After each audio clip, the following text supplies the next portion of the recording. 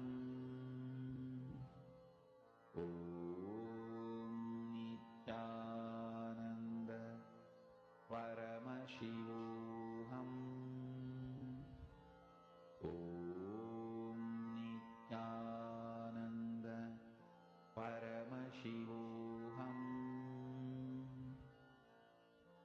Om Nithyananda Paramashivoham. Om Nithyananda Paramashivoham. Mahavakya, spiritual lullaby for samadhi, and Suprabhatam, wake up call, wake up song for Paramashivam. This Mahavakya is spiritual lullaby for you to fall into samadhi. Suprabhatam, wake up song for Paramashiva to wake up in you. Just remember this one powerful cognition. This Mahavakya puts me in samadhi. This is spiritual lullaby for samadhi, and Suprabhatam, wake up song for Paramashiva in me, for Paramashiva to manifest. With this one spiritual powerful cognition, chant this Mahavakya.